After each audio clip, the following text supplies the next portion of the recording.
More of the Zach Gelb Show on Fox Sports 920 The Jersey. 4:16 is the time in the Princeton Orthopedic Associates studios. Yeah, I was fired up in the first segment. The Eagles were so tough to watch. I'll tell you what wasn't tough to watch. That was the college football locally over the weekend.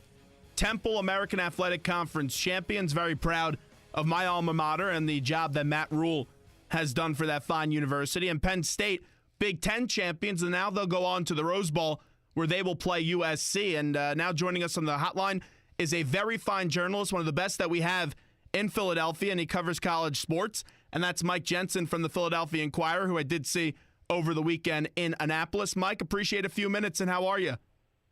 Hey, doing great. Thanks for having me on, Zach. Well, thank you for coming on, as always. So let's take care of Penn State first before we get to the Temple Owls. Did you think the College Football Playoff Committee got it right with the 4 teams that they picked? I do think they got it right. I think Penn State was impressive enough to move past Michigan. I got that part of it. But I don't think, you can say conference champion, yes. You can say division champion, yes. You can say conference champion that beat Ohio State, yes. All those things are true, but they played non-conference games, and those non-conference games have to count. No one says, and this goes for Temple too, if they were saying that they should be in the Cotton Bowl, well, the early games count. No one ever says in the NFL or Major League Baseball, that was just the first week of the season. Those games count. Yeah, I agree, especially with the performance that Washington had on Friday night. I thought it was going to be impossible to leave them out. You knew Ohio State was going to get in, Clemson was going to get in, and then you have Alabama, who is clearly the best team in the country. And, yeah, I understand that a Penn State fan wants to get in. You knew that they would be upset. Still a tremendous opportunity in the Rose Bowl playing USC. My question to you, and it's the million-dollar question, you look at the next 3 teams after Alabama, Clemson, Ohio State, and Washington. Who do you think has the best chance of taking down Alabama? I'm only going to go Washington because I haven't seen them enough. I mean, I've seen Clemson. They're not beating Alabama. I've seen Ohio State. They're not beating Alabama. So, Washington at least has been taking care of some big business out in the West. My real answer is nobody's beating Alabama, and Penn State's better off going to the Rose Bowl and having a great Rose Bowl experience in what should be a great game against USC than getting clobbered by Alabama. But, that's the way I see the playoff going down. I think the other semifinal, I think it all kind of works. So this will be interesting. I think the committee got it right. I mean, they're trying to pick. They're told to pick the best 4 teams. None of this criteria. Yeah, the criteria is going to change every year, but that's because these schedules and how they do against these schedules change every year. I think Clemson has the best chance, but I do agree with you. I don't think anyone's beaten Alabama. Since there's been so much talk, and last year the committee had an easy decision. This year it was a rather tough decision. I do think they got it right. Are you in favor of college football playoff expansion? And if so, how many teams? Yeah, I've always thought get it a little bigger. 6 isn't a bad number at all. I like 6. 6 gives you a big reward for the top 2 teams, and there'd be always discussion if it's not clear-cut 2 undefeated teams or something like that. But that gives those 2 teams a bye, and I think that works just fine in the NFL, and there's nothing wrong with it. Then you would have more competitive games. Those 2 through 6 would likely be really competitive games. I completely agree. There's always going to be controversy. Number 7 would be irate. If you take 16 teams, number 17. We see that in basketball, but 6 wouldn't be a bad one at all. I think the problem with going to too big is the games would actually get a little more boring. You would have some. I don't think you'd have enough upsets. I think, like basketball, I think you'd have some more non-competitive games. All right, with Penn State, that was a team that got a little bit of life right before the end of the first half. Still had to overcome a lot in that second half. McSorley was brilliant. When you saw to McSorley, just how about that performance? I thought the most impressive part, Mike, was the kid's confidence. He was brilliant. Yeah, and it's been that way all year. We saw them, early. I was up there for the Temple game, and you could, you didn't see this coming. You saw, Barkley's a special back. You knew they had some receivers, and honestly, I place a lot of that on Joe Moorhead. Hiring Joe Moorhead, the Fordham head coach, clearly was just a key move. That the parts started to fit, and the recruited players over the last few years, brought in. And I think the other part is the fact that they've been able to do this with an offensive line that, has had all sorts of injury issues and came in shorthanded to begin with is really miraculous. Penn State is a very tough job. We know what they've been through, and just really, if you look at it, of separating that, just the expectations that the fans have. If you look at their team a few weeks ago, some fans and a large amount of fans were calling for James Franklin to be fired. A blocked field goal against Ohio State changes that all. If you had a Coach of the Year vote, I don't know if you do or don't, would it go to James Franklin for Coach of the Year? In the country? Yes. That's perfectly a perfectly good one for sure. I mean, I haven't checked through. I would probably say Peterson in Washington has done an amazing job there, and I might go that way. But James Franklin, obviously, the job when you get hired at Penn State is you got to get some wins against Michigan, Ohio State. I mean, everybody knows that you're not just in a tough league, you're in a tough division. And don't take the job if you can't win. And he wasn't beating them. I know, this is not, third year?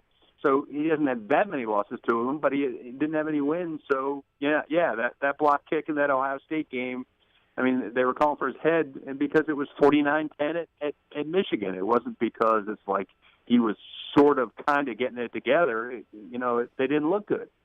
Now, one more thing on Penn State. Gus Johnson at the end of the game, I know that you were watching the game. I'm assuming that you stuck around for his final call. What did you think of Gus Johnson's final call? I love Gus Johnson. I love how he calls a game. He brings you into the game. But, I have to believe if he could do it again, I might be dead wrong about this. He might say it 1,000 times, but I don't think he would be talking about, what were the words he used? Was redemption the word he used, or that wasn't the word he used? I have it for you right now if you want to hear it, Mike. I could play it for you right now if you want to hear it. Yeah, if you want to play it, I'll hear it. I'll listen to it. Yeah, let's play it right now for the listening audience. And with all that has happened with this program regarding the sexual abuse scandal, this is a reckoning, a revival, a regeneration, a milestone in the healing process. There you go. There it was. Yeah, and it was all fine until the last two words, and he blew it. Yeah, when he I said agree. The healing process. I mean, the healing process for who? I mean, and everybody just jumped on him, and everybody was right. I don't know what he was talking about. This was a football game. So, everyone has their position. You have your position. I have my position on who knew what, when, who, it doesn't matter what they knew, didn't know. Everybody has that position staked out, but, to suggest a football game that heals, it doesn't. I agree with you. No question about that. Mike Jensen with us right now on the Zach Gelb Show. Mike, let's get to the game that you were at Saturday and a game I was at as well, and that was Temple, who wins the American Athletic Conference, defeating Navy. Everyone before the game was saying, how the heck is Phil Snow getting another try? How the heck is he going to try to stop this Navy triple option? I know the quarterback got knocked out, but that team was already up 21-0 at that point, if memory serves me right. Just what did you see out of that Temple defense on Saturday? Well, that Temple defense is just for real. I mean, I just saw a stat that, the six best yardage defenses in the country are the four playoff teams, Michigan and Temple. And that tells you something. If you can just wipe out the opening Army game where they were not a good defense that day, they've been good time and time again. So, I mean, I expected this to be a good game. I honestly, if you forced me to pick a winner, I honestly would have said I think Temple, just because they have a fast defense, and fast defenses are really good as we know. But I had no way expected. I thought this was going to be a really, really good football game, and that Temple was going to have to score, which they did. They got their 34.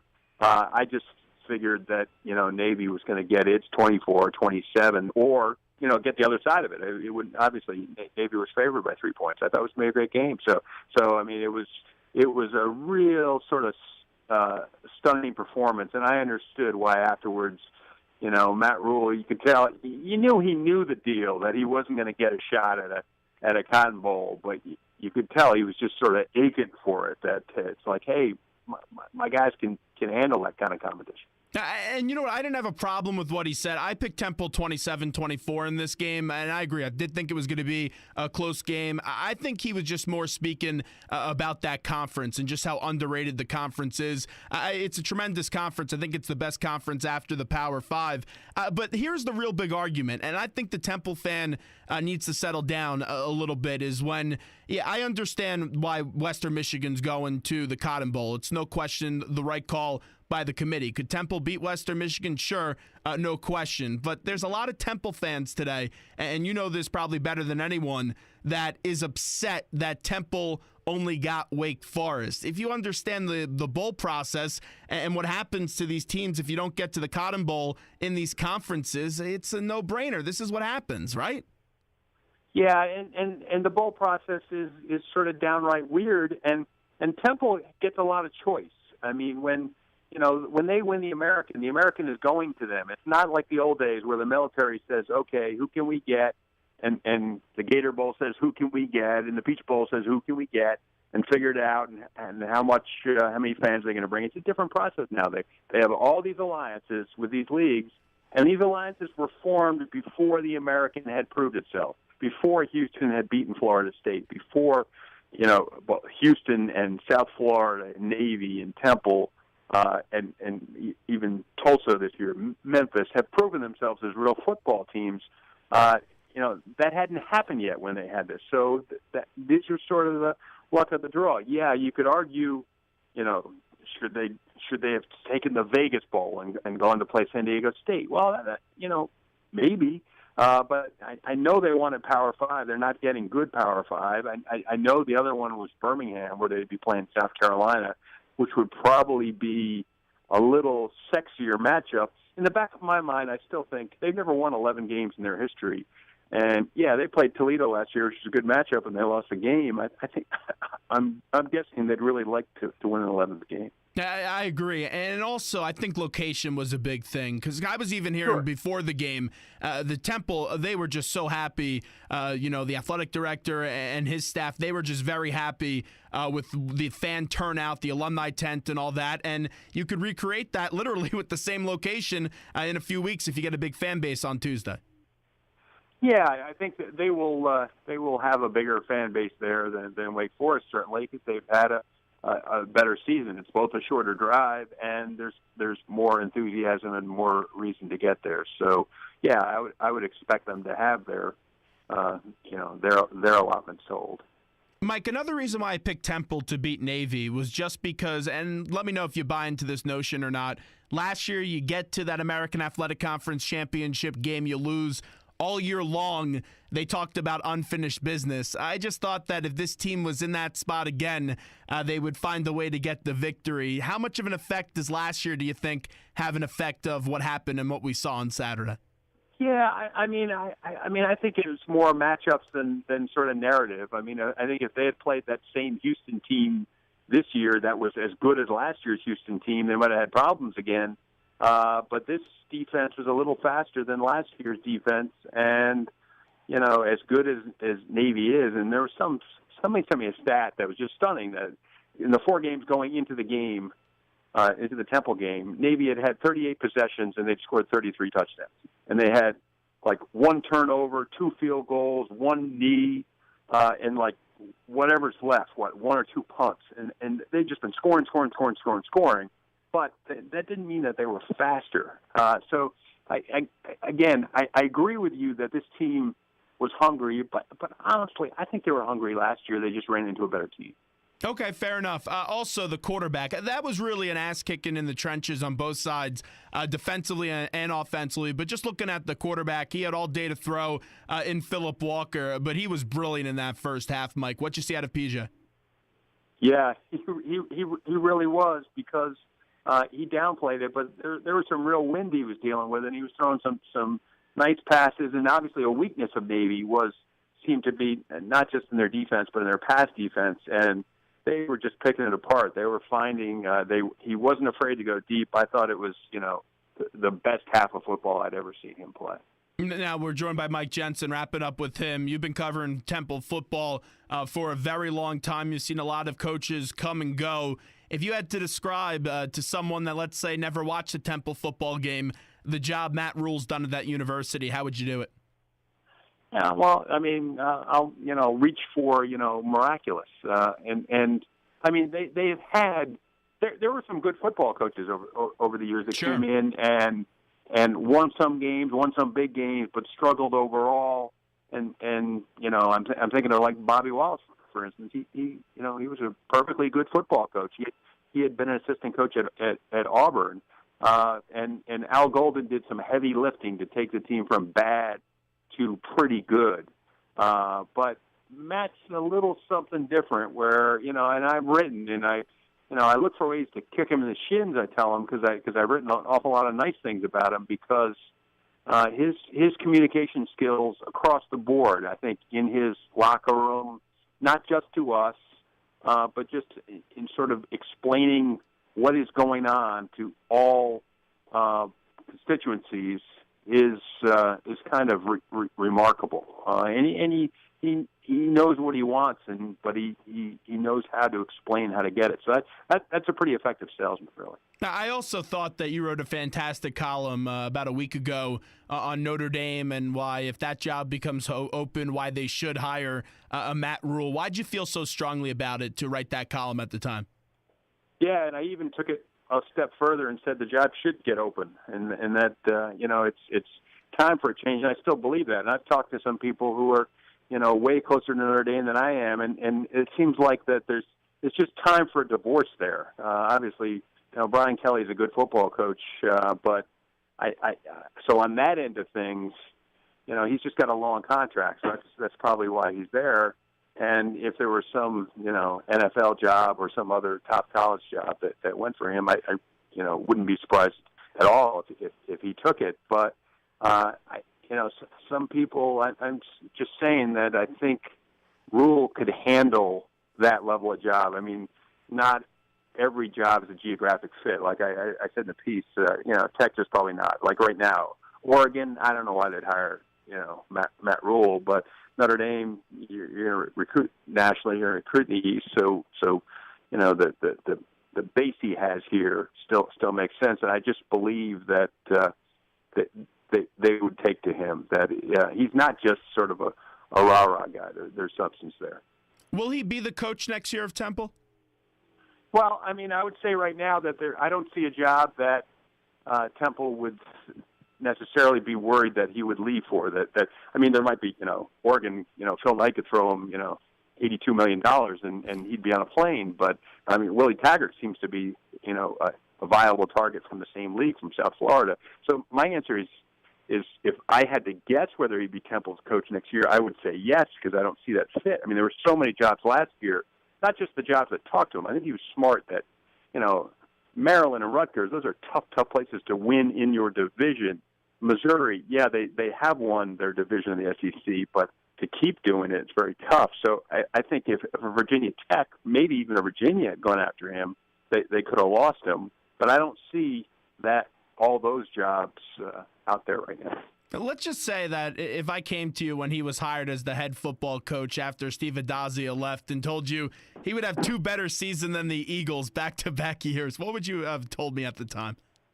Yeah, because at the time, let's see, he starts the same time as Chip Kelly, or no, he was there a year already. I certainly wouldn't have seen that. I certainly wouldn't have seen that you'd say, I mean, obviously, to compare levels of football is silly. Yeah, for sure. But in terms of just sort of the discipline of how they're playing football, they're not just winning more games, they are playing better football that's easier to watch. Yeah, no, I do agree with that, and they're a very likable team, and that all starts with the personality of their head coach. Before we let you run, Mike Jensen, I just got to squeeze in one quick point on Villanova. You were very high on them going into the year, and you said that they could probably, be very similar to a team last year, if not even better. LaSalle tomorrow night with Villanova. Just how about the job Jay has done? Clearly, they won a national championship, but just this year, not struggling out of the gate, even with a team that won a championship from a year ago. Yeah, and not just Jay, but all these guys. You got to give them credit that they came back. You know, Josh Hart and Chris Jenkins went to sort of the NBA pre-stuff because you were allowed to do that with the new rules, and so they were able to use that as a chip on their shoulder, where the NBA wasn't like, come join us. They were like, slow down, and they played against guys, and they said, okay, still try to get better, and they're playing at a high level. They've got, I think, where I really talk about Villanova is, I mean, they've got some injuries now, but at full strength, they might have the best sixth man in the country in Mikal Bridges. They've got as good as the seventh man as anybody has in the country in Eric Pascal. They've got as good an eighth man as anybody has in Dante DiVincenzo.